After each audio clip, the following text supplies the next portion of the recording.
오늘 말씀의 제목은 성령님의 능력을 의지하라입니다. 고린도 교회 여러분 다 잘 아시죠?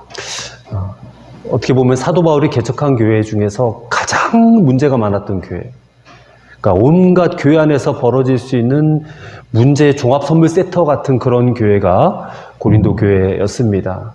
참 심각한 몸살을 앓았어요. 교인들 간에 분쟁이 있었고, 또 여러 가지 은사들이 나타나서 질서가 어지러워졌고, 또 여러 가지 음행의 문제, 어떤 우상에게 바쳐졌던 음식 먹는 문제, 이런 문제들이 굉장히 교회 안에 심각했었다는 것이죠.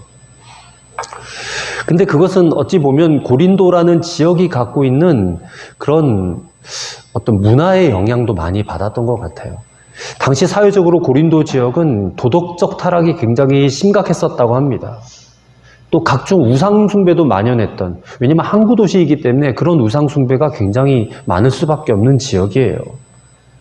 그렇기 때문에 이 교회가 어떻게 보면 세상의 문화의 영향을 받을 수밖에 없었던 환경이긴 했지만, 그래도 교회라면, 그래도 성도라면 어떤 그런 사회적인 문제나 어떤 문화적인 문제를 좀 직시하고 또 영적으로 순결해서 그 사회를 좀 변화시켜내고 자정화할 수 있는 그런 능력이 있어야 함에도 불구하고 이 세상과 완전히 동화되어 가지고 별반 다를 바 없는 그런 모습을 보였다는 것입니다. 그래서 교회 안에서 그렇게 싸워요. 다투어요. 갈라지고. 이런 일들이 비일비재했던 교회가 고린도 교회예요. 근데 사도 바울이 그 고린도 교회를 개척하고 떠난 다음에 그 교회 소식을 듣고 나서 진단을 했습니다. 왜 교회가 그럴 수밖에 없었겠는가? 십자가의 도가 없었기 때문이었다. 십자가의 도가. 이 십자가의 도, 이 도란 말은 길이란 뜻이잖아요.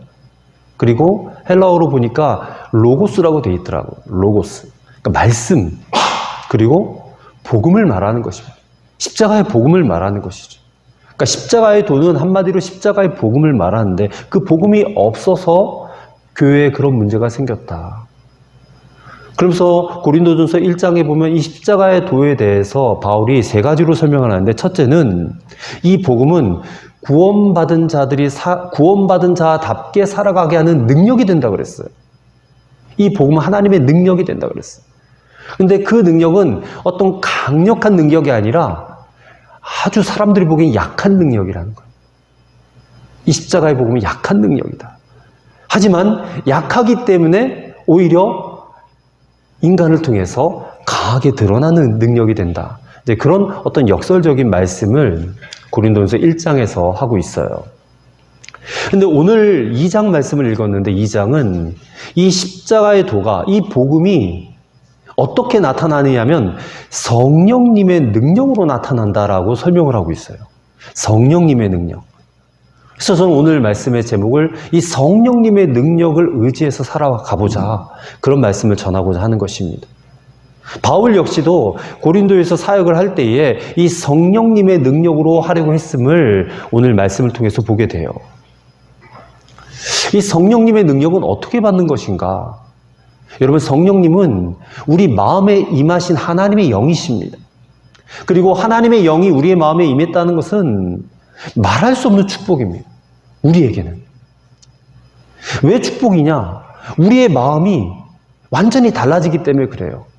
여러분, 사람이 마음이 달라지게 되면 어떻게 되겠습니까? 그 사람의 생각이 달라지고 삶이 달라지게 돼요. 왜냐하면 성령님이 내 마음에 들어오셔서 내 마음을 움직여 주세요. 하나님의 뜻을 깨닫게 해주시고 하나님의 인도함을 받게 해주세요. 그러다 보니까 하나님이 원하시는 대로 살아갈 수 있도록 해주신다는 것입니다. 여러분, 성령님이 우리 마음에 임하시면요, 고집불통이었던 사람이 누그러뜨려지고 성질도 달라지더라고요. 그 마음이 달라지니까. 그래서 언제든지 말씀드리지만 성도라면 이 성령님이 그 마음 가운데 계셔서 충만하게 역사하시는 삶을 살아가셔야 된다, 그 말입니다. 성령 충만한 삶. 성령님께서 우리 마음에 임하시면 너무나 놀라운 변화가 대략 한 13가지 정도 있는데 제가 빠른 속도로 말씀을 드릴게요. 첫째는 하나님의 존재와 하나님의 함께 하심에 대한 확신이 생겨요. 둘째는 예수님의 십자가 은혜에 대한 확신이 생기고요. 셋째는 성령님과 항상 가까이 교제하며 살아가게 돼요. 넷째는 예수님과 성령님에 대해서 증거하고자 하는 열망이 막 강하게 생겨요. 다섯째는 자신의 삶의 의미와 목적이 분명해져요. 염려와 걱정과 두려움과 불평과 원망과 시기와 질투가 사라지는 그런 일들이 일어납니다. 여섯째로 죽음 이후에 대한 그 영생에 대한 확신을 갖게 되고 불신자들이 가게 될 지옥에 대해서도 확신하게 돼요. 그래서 영혼 구원에 대한 갈망도 일어나게 됩니다. 일곱째는 많은 사람들 앞에서 복음을 전하고자 하는 소원도 생기고 자신감도 생깁니다. 여덟 번째, 성결한 삶, 거룩한 삶을 살고자 하는 소원도 생겨요. 아홉 번째, 모든 이들에게 이와 같은 체험을 하기를 원하여 함께 기도하기를 원합니다. 또 열 번째, 하나님을 찬양하고 예배하는 그런 기쁨과 열망이 생겨요. 초막이나 궁궐이나 주 예수님이 언제나 함께 계심을 알게 되니까 그 어디냐 하늘나라, 우리 찬송가 가사처럼 그 어디나 천국임을 알게 돼요. 오늘 여러분 우리가 예배드리는 이곳도 주님이 함께 계시니 그 어디나 하나님 나라, 그 어디나 천국인 줄을 믿습니다. 아멘. 천국과 같은 교회예요, 우리 교회. 네. 열한 번째, 다른 사람들에 대해서 용서하고자 하는 마음이 생겨요. 12번째, 성령의 은사를 인식하게 되고 또 분별하게 된다는 것이죠. 그리고 13번째는 원수 사탄에 대한 인식을 갖게 돼요. 그래서 그를 물리치려고 하는 마음을 갖게 되고 그 능력이 있음을 믿고 사용하게 된다는 것이죠. 이와 같은 일들이 우리 안에서 일어나고 있는 일들입니다. 우리가 예수님을 믿음으로 말미암아 성령님이 우리 안에 계실 때에 이런 일들이 일어난다는 거죠. 근데 여러분, 이게 무슨 아주 진짜 신령한 사람들에게만 나타나는 일이고 나 같은 사람에게는 이런 일이 안 나타나, 이렇게 생각하시면 안 됩니다. 이거는 예수 믿으면 누구에게나 나타나는 일이에요. 이거는 지극히 정상적인 모습이라는 것입니다. 예수님을 믿으면 하나님께서 본래 창조하신 창조의 원형으로 되돌아가게 되어 있거든요. 선악과를 따먹기 이전의 모습으로 되돌아간다는 것입니다. 예수님을 믿으면. 그래서 지극히 정상적인 거예요. 죄로 인해서 잃어버렸던 것들을 예수 믿고 죄 사함 받아서 다시 회복되어진 것이 바로 여러분 우리가 예수 믿는 사람이라는 것이죠. 근데 안타깝게도 이런 성도의 축복을, 또 성령님의 축복을 누리지 못하고 살아가는 그리스도인들이 너무나 많은 것 같아요. 그래서 성도님들에게 물어봐요. 성도님, 성령이 충만하십니까? 물어보면 지금은 아닌 것 같은데요, 그래요. 항상 성령 충만해야 되는데.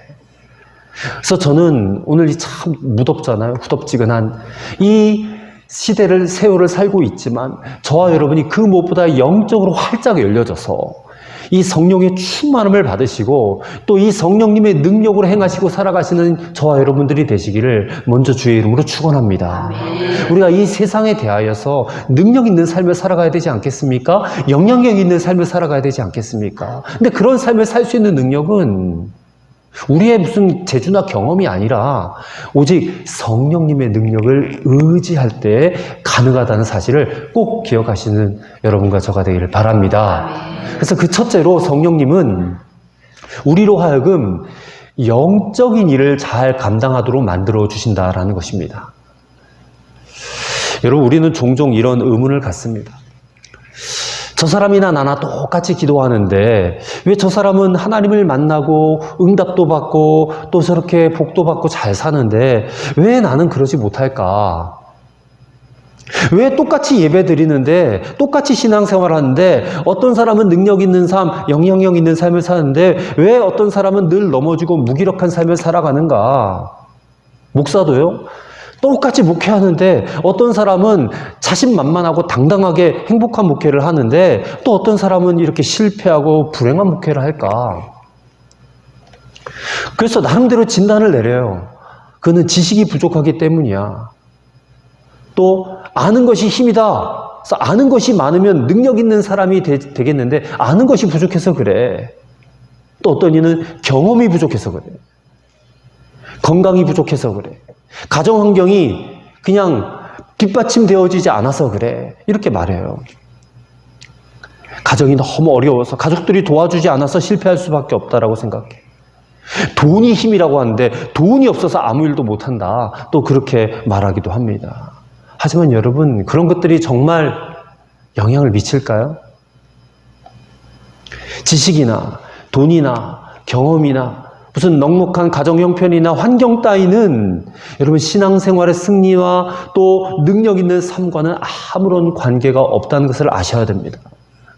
오히려 그런 것들이 많이 있을 때 지식이나 경험이나 돈이나 자신의 어떤 그런 철학이나 이런 것들을 의지하다가 도리어 실패하는 경우가 더 많이 있습니다. 오히려 자신의 강함이 드러날 실패가 많다는 것이죠. 누가 그것을 경험했습니까? 바울이 그것을 경험했던 거예요. 바울이. 더군다나 이 복음을 전하는 것 같은 이런 영적인 일에는 우리 자신이 갖고 있는 어떤 좋은 조건들은 도리어 걸림돌이 될 수밖에 없다라는 것이죠. 영적인 일은 영적인 파워, 영적인 능력으로 하는 것이지 무슨 세상적인 조건을 가지고 하는 것이 절대로 아니라는 것입니다. 오늘 본문 3절에 보면 좀 이해하기 어려운 말씀이 나와요. 3절을 보십시오. 내가 너희 가운데 거할 때에 약하고 두려워하고 심히 떨어노라 했습니다. 바울이 고린도에 있을 때 약하고 두려워하여 심히 떨었다. 도대체 무엇이 사도 바울을 이토록 두렵게 만들고 약하게 만들었는가? 그래서 혹자들은 바울을 늘 괴롭히던 육신의 질병 때문이었을 것이다. 그렇게 얘기해요. 안질이 있었다고도 하고 간질이 있었다고도 해요.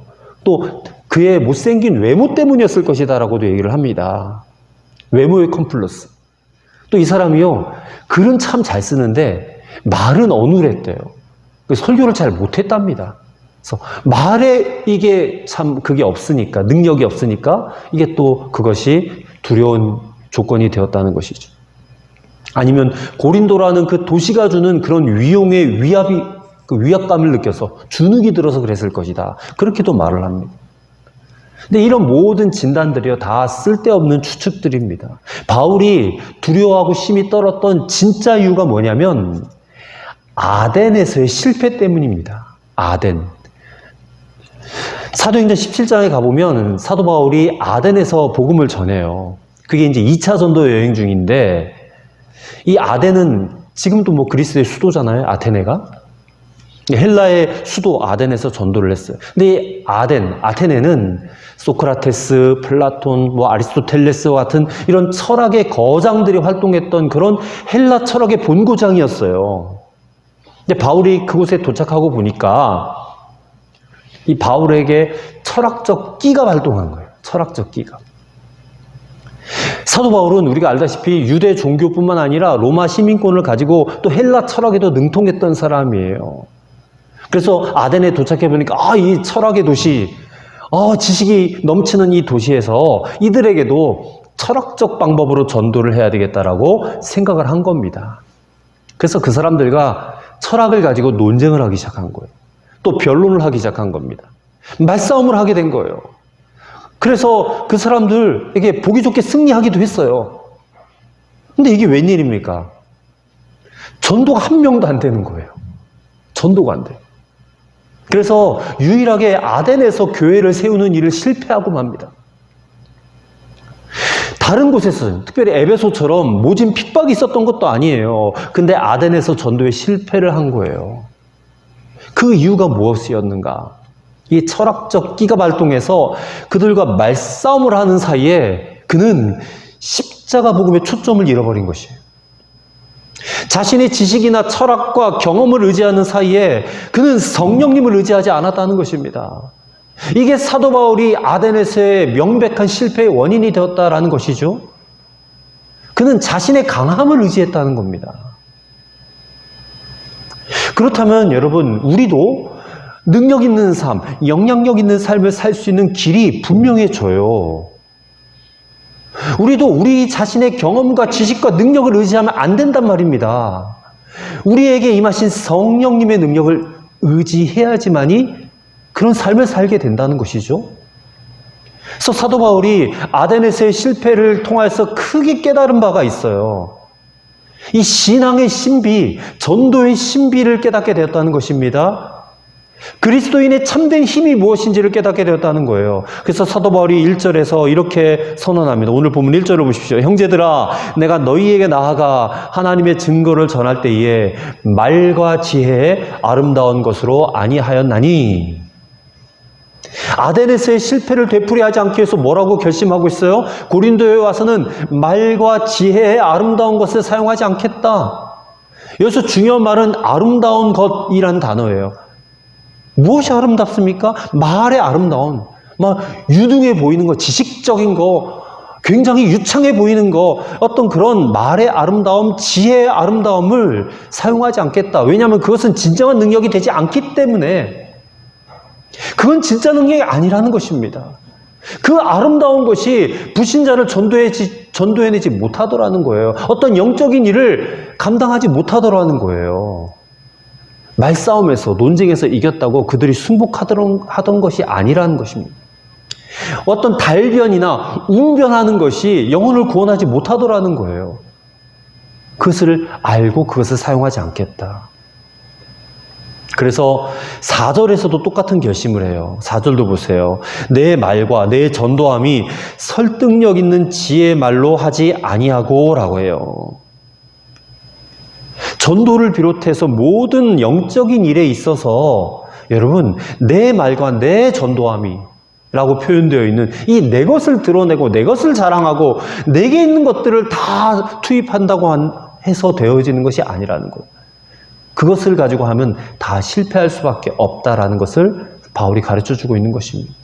그래서 여러분, 우리도 마찬가지. 우리가 가진 게 얼마나 많습니까? 우리가 지식도 가지고 있고 경험도 가지고 있고 어떤 명철함도 있고 사회적인 그런 어떤 경험들도 많이 있지만 성령님보다 그런 것들을 더 많이 의지한다면 여러분, 우리는 반드시 실패하고 만다는 것을 기억하셔야 됩니다. 그 내가 가진 것들이 다른 사람에게 상처를 주고 마는 것이에요. 그러니 예수님 말씀처럼 우리는 우리 자신의 의의는 무익하다라고 여겨야 돼요. 내 재주와 내 경험, 그 무엇도 이게 절대적인 것은 없다라고 여겨야 돼요. 여러분, 하나님의 일에는, 영적인 일은 영적인 파워가 나타나게 하셔야 된다, 그 말입니다. 그러면 어떻게 해야 돼요? 4절 끝절의 말씀처럼 다만 성령의 나타나신가 능력으로 해야 된다는 것이에요. 그러기 위해서는 끊임없이 우리는 우리의 자아의 죽음을 선포해야 돼요. 내 것, 내가 가지고 있는 경험, 내 자랑, 내 의, 내 경험은 십자가에서 죽어버렸다라고 여러분 선언하시고 사셔야 된다, 그 말입니다. 사도 바울은 아예 그것을 배설물처럼 여겨버렸다고 그랬어요. 자신의 지위, 경험, 지식, 돈, 모든 것들을 다 버리고 오직 예수님 아는 그 일에만 모든 것을 걸었다는 것이에요. 여러분, 그래야 되지 않겠는가 싶습니다. 오늘 우리에게 성령님의 능력이 나타나기 위해서 내게 있는 모든 것을 다 포기할 수 있는 그런 여러분과 저가 되기를 바랍니다. 그래야 우리에게 영적인 일이 감당할 수 있는 능력이 생겨요. 그건 우리의 능력이 아니라 우리 안에 계신 성령님의 능력으로 감당하게 되실 줄로 믿습니다. 둘째로, 성령님은 육적인 사람을 변화시켜서 영적인 사람이 되게 하신다는 것이죠.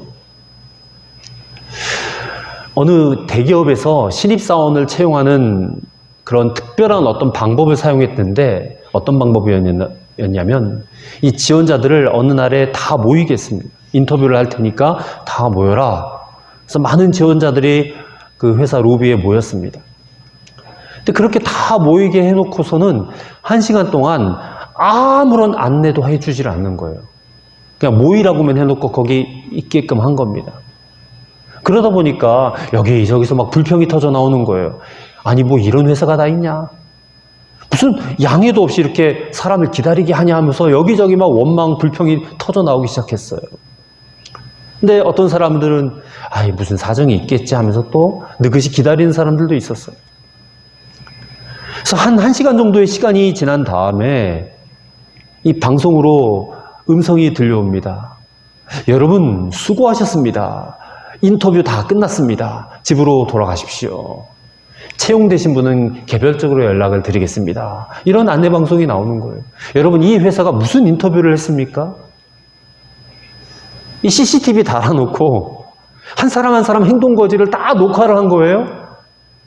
그 가운데 불평한 사람, 그저 그런 사람, 또 인내하고 기다렸던 사람, 모든 사람들의 행동을 다 녹화를 한 겁니다. 그러니 누가 채용되었겠어요? 인내한 사람이죠. 느긋이 기다린 사람.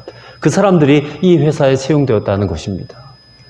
여러분, 그 회사는 이게 보통의 방법이 아닌 아주 특별한 채용 기준을 가지고 사람을 선택한 거예요. 어찌 보면 참 무서운 회사입니다. 그런데 정말 무서운 기준이 있어요. 여러분, 그것이 무엇인지 아십니까? 저와 여러분을 불꽃 같은 눈으로 지켜보고 판단하시는 주님의 기준이에요. 우리 주님의 기준이에요. 주님께서 저와 여러분을 바라보는 판단 기준은요, 한 가지밖에 없습니다. 그 사람이 육적인 사람이냐 아니면 영적인 사람이냐는 것이에요. 누가 육의 사람인지 누가 영의 사람인지 여러분 어떻게 할 수 있겠습니까? 요한복음 3장에 보면 예수님께서 성령을 바람에다 비유를 하셨거든요. 바람은 눈으로 볼 수도 없고 손으로 잡을 수도 없고 무슨 사진으로 찍을 수도 없어요. 눈에 보이지 않으니까. 근데 이 바람이 샥 지나가면 뭔가 흔들리잖아요. 펄럭거리기도 하고. 그럼 표시가 난단 말입니다. 근데 성령이 영이시기 때문에 이처럼 눈에 보이지도 않고 손으로 잡을 수도 없고 사진으로 찍을 수도 없지만 성령님은 마치 바람처럼 또 불처럼 또 생수처럼 역사하기 때문에 이 성령을 받은 사람들은 자기 자신이 알아요. 그 지나간 흔적이 나타나기 때문에 자기가 성령을 받았다면 내가 성령을 받은 사람인지 아닌지 자기 자신은 안단 말입니다. 다른 사람들은 판단할 수 없어요. 자기 자신은 압니다. 그럼 어떻게 할 수 있는가? 여러분, 대추가 열리면 대추나무, 밤이 열리면 밤나무를 알듯이 그 열매로 안다는 것이죠. 성령으로 거듭난 사람은 그 성령이 맺게 하시는 열매를 통해서 알게 돼요. 근데 그 열매가 무엇인가? 갈라디아서 5장 22절, 23절에 보면 성령의 9가지 열매가 나와요. 그 열매가 무엇입니까? 사랑과 희락과 화평과 오래 참음과 자비와 양성과 충성과 온유와 절제. 이 9가지 열매가 맺힌다고 그래요. 근데 그 9가지만 있겠는가? 사도행전 2장 46절의 말씀에 보니까 이 성령 받은 사람은요, 교회를 사랑한대요. 교회에서 모이기를 기뻐하고요. 날마다 그곳에서 순전한 마음으로 예배를 드리고요. 또 떡을 떼고 사람들과 사랑하고 교제한대요. 날마다 교회 가서 예배하고 싶고 찬양하고 싶고 기도하고 싶고 성도들과 사귀고 싶어 한대요. 그러면 육적인 사람이 맺는 열매는 무엇인가? 육에 속한 사람은 이 세상을 자기 관점에 따라서 살기 때문에, 자기 관심에 따라 살기 때문에 그냥 세상에서 자신을 만족시켜 줄 수 있는 모든 것들을 추구하는 삶을 살아요. 근데 그렇게 즐겁게 쾌락을 누리며 살다 보니까 정말 영적인 일에는 전혀 관심이 없어요. 그러다 보니까 나타나는 모습이 교회 가는 것도 귀찮고 예배도 짜증나고, 예배 가서 예배를 좀 드릴라 치면 왜 이렇게 오늘 목사님 설교는 긴지, 찬송은 왜 이렇게 긴 거를 하는지, 그것도 한 번만 부르면 되지 2번, 3번 반복해서 불러. 막 짜증이 나는 거야, 그런 것들. 아, 목사님 보니까 얼굴도 표정도 별로 안 좋은 것 같고, 아이고 좀 시시한 것 같고, 교회도 보니까 뭐 몇 사람 모이지도 않는데 시시해 보이고, 그런 관점으로 본다는 거야. 그런 관점으로. 세상에 유력한 사람들, 무슨 판사, 변호사, 사장 이런 사람들 만나는 거는 관심이 많지만 그냥 교회 가면 별 볼 일 없는 것 같은 사람들하고 사귀는 거는 별로 관심도 없고, 성령의 일을 미련하게 보고 성령의 일을 거부하고 깨닫지도 못한다라고 오늘 말씀에 나와 있네요. 14절에 보니까. 여러분, 어떤 집사님은요, 예배 드리고 뭐 성경 공부하고 무슨 기도한다 그러면, 좀 나오라 그러면 몸이 천근만근. 그래서 못 나가요. 그러다가 어디 밥 먹으러 가자, 여행 가자, 쇼핑 가자. 이렇게 전화가 오면 막 용수철처럼 몸이 확 튀어나온다는 거예요. 몸이 솜털처럼 가벼워진다는 거예요. 여러분, 이런 모습이 정말 두려운 모습이 아니겠는가? 주님이 다 보고 계시는데 왜 이렇게 되는 것일까? 육적인 사람은 영의 일을 받아들일 수도 없고 영의 일이 미련하게 보이기 때문에 그래요. 여러분, 예수 믿지 않는 세상 사람들 다 육적인 사람들인데 이 사람들이 오늘 교회 와서 예배드리는 저와 여러분들을 어떤 눈으로 보겠습니까? 와 하면서 이렇게 대단하게 보겠어요? 아유, 쟤네들 또 쓸데없이 미련한 일을 하러 가네. 그렇게 보지 않겠습니까? 그들은 영의 일을 조금 더 깨달을 수가 없어요. 영의 일의 중요성을 알지 못한다는 말입니다. 그러다 보니까 세상적인 일들, 세상에서 뭐 텔레비 보는 거, 영화 보는 거, 이런 것들은 밤이 새도록 눈이 뻘개지고 봐요. 유튜브 보고 하는 거.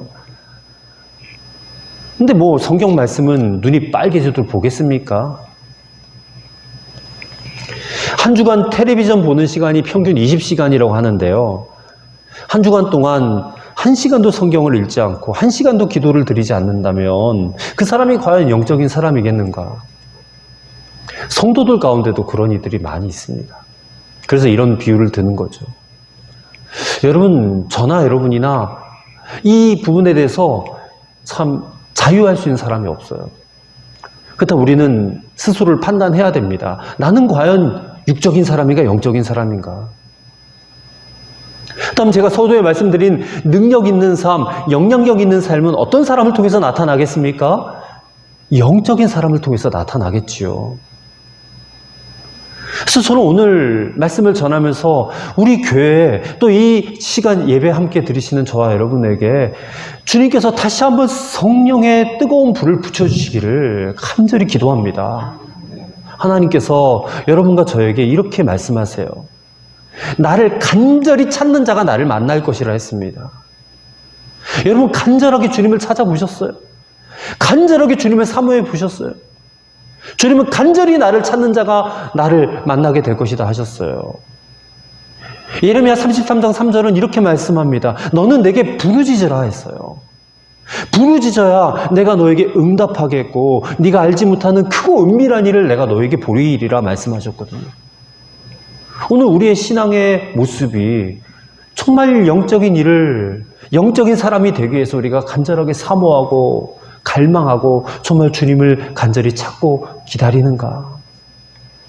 성령의 충만함을 받으시기를 축원합니다. 그래서 영적인 사람이 되시기를 바랍니다. 그래서 영향력 있는 삶, 능력 있는 삶을 살아가시는 여러분과 저가 되기를 간절히 바랍니다.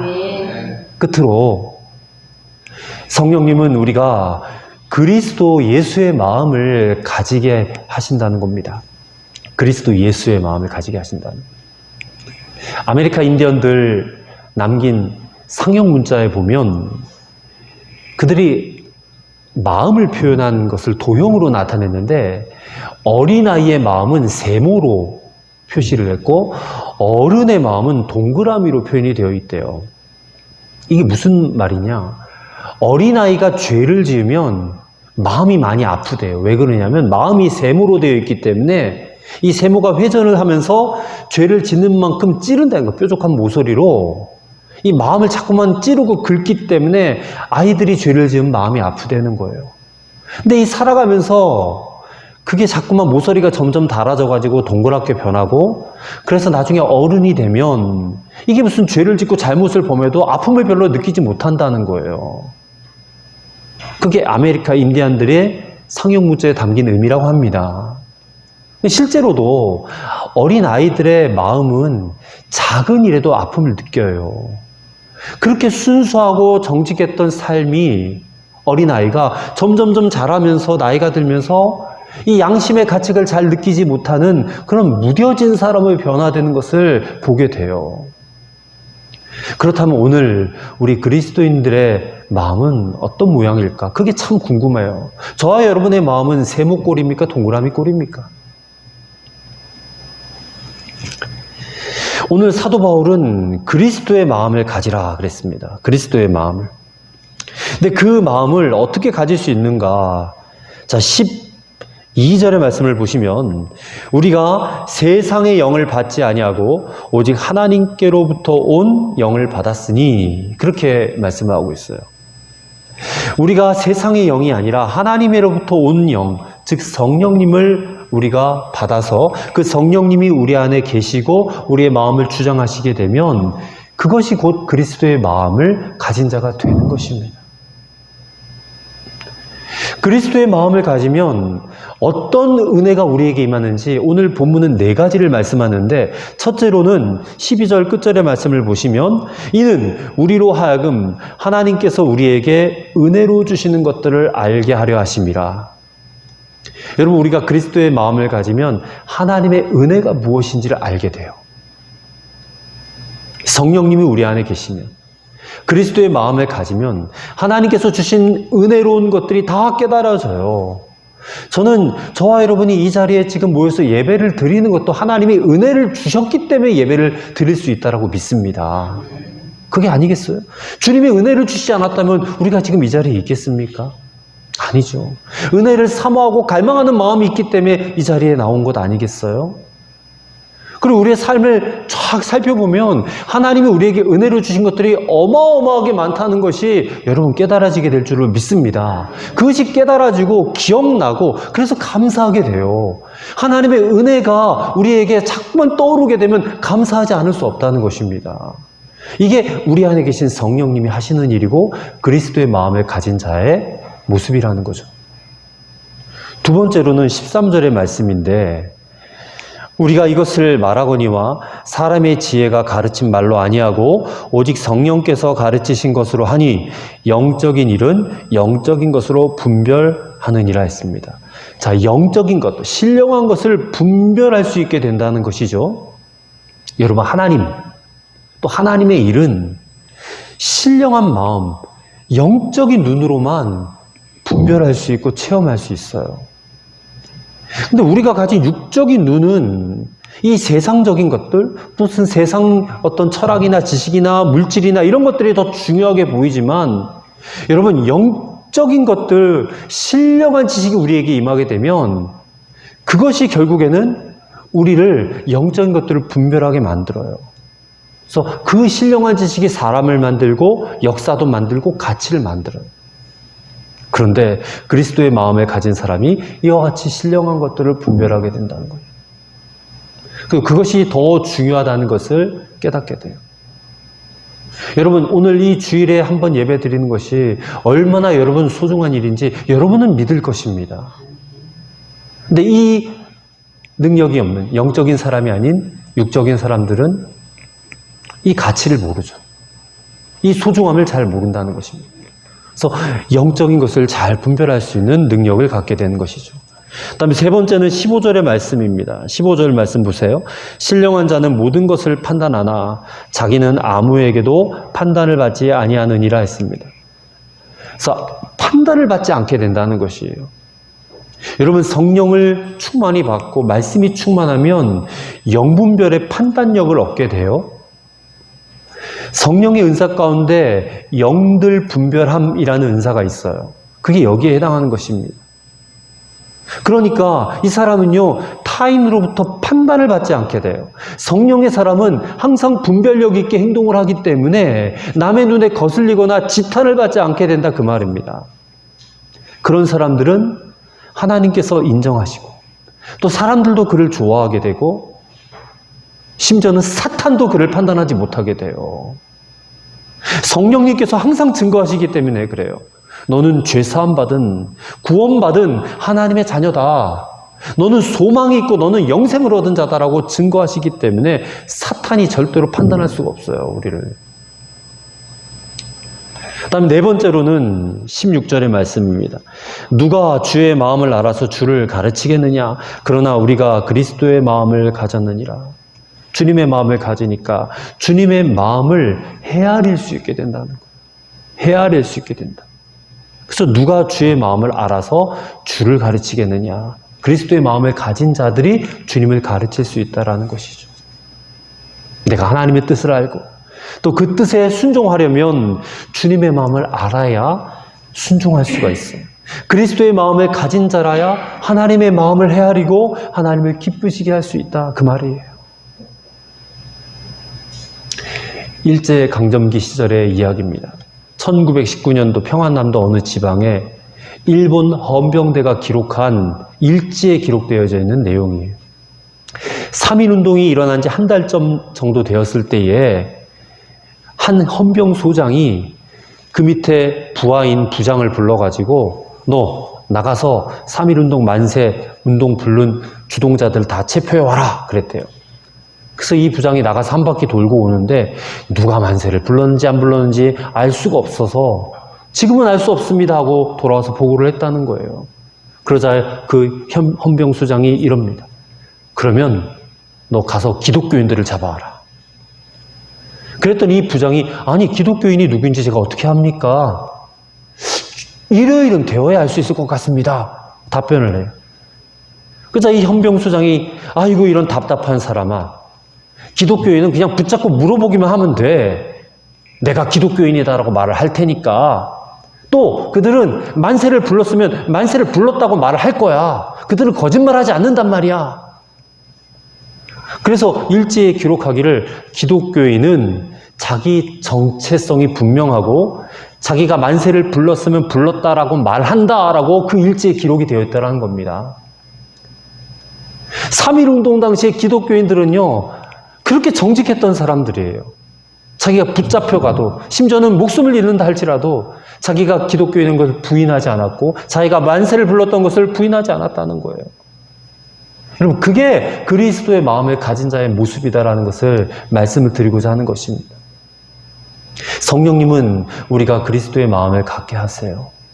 로마서 8장 9절을 이렇게 말합니다. 만일 너희 속에 하나님의 영이 거하시면 너희가 육신에 있지 아니하고 영에 있나니 누구든지 그리스도의 영이 없으면 그리스도의 사람이 아니라고 했습니다. 성령님이 우리를 그리스도 예수의 사람인 것을 증거하신다는 거예요. 오늘 사랑하는 성도 여러분, 우리가 이 말씀을 믿고 오늘 우리와 함께 하시는 성령님의 능력을 의지하는 그런 저와 여러분 되시기를 간절히 바랍니다. 그래서 우리의 삶이 능력 있는 삶이 돼야 돼요. 우리의 삶이 영향력 있는 삶이 돼야 돼요. 그래서 영적인 일을 감당해야 되고 영적인 사람으로서 세상과 차원이 다른 삶을 살아가셔야 돼요. 그렇게 주님 오실 때까지 구별되어 거룩하게 순결하게 살아가시다가 주님 만나시는 저와 여러분 되시기를 주의 이름으로 간절히 축원합니다. 기도하시겠습니다. 하나님 아버지, 세상은 자꾸만 너의 능력과 너의 지혜로 살아가라고 하지만 오늘 성령님께서는 당신의 능력으로만 살아가야 된다라고 말씀하심을 깨달았습니다. 주님, 오늘 이 시간 내 생각, 내 능력, 내 지혜, 내 지식 다 내려놓고 오직 성령님만을 의지하기 원합니다. 우리의 생각과 마음을 지켜주시고 우리 가운데 임하사 영적인 일을 잘 감당케 하시고 또한 영적인 사람이 되게 하시고 그리스도의 마음을 갖게 하시옵소서. 그래야 이 땅에서 능력 있는 삶, 영향력 있는 삶을 살게 하여 주시옵소서. 우리 구주 예수님의 이름으로 기도드리옵나이다. 아멘.